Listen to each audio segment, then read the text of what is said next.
Hi everyone, welcome back to video 2 of how to install a zipper pocket to your Shine On Sling bag. I do apologise for the multiple videos, but I'm having some issues with uploading today. My internet isn't fantastic.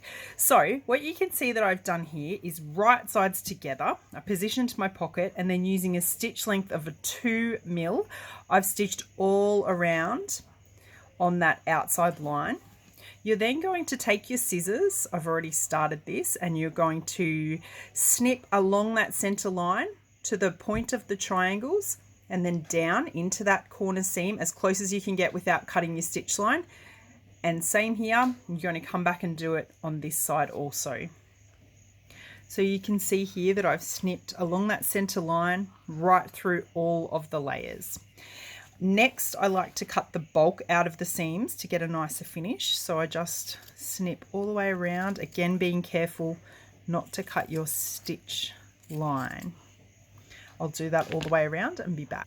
This is where it's important to get as close as you can with a little snip down into that little tiny corner right there, because it's going to help give you a nice finish. So you can see what I've got here. You're then going to take your pocket piece and push it through the hole like so. Your next job is to try and get this to sit nice and flat. This is where I like this little roller to help me. So I just wiggle the fabric.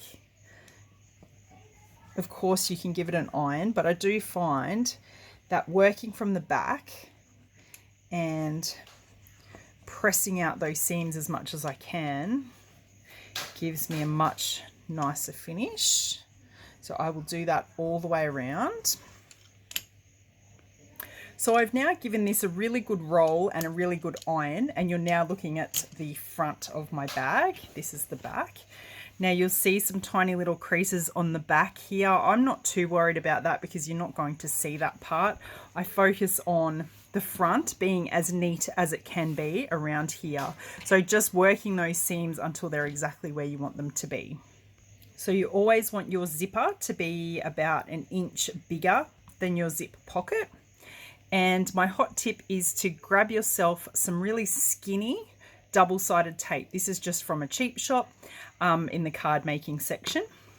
Lay a little piece on the outside edge of your zip. Definitely don't do it in where the teeth are because you'll see that.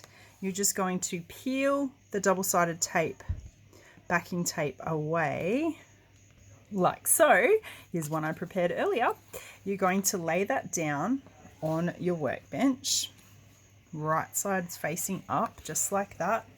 Take your zip pocket, just wiggle that head out of the way and position your zip pocket over the top of the zip. Now, because you've got the double-sided tape there, you can lift and move until you're really happy with the position. But basically you want your zip to be centered and looking nice and straight.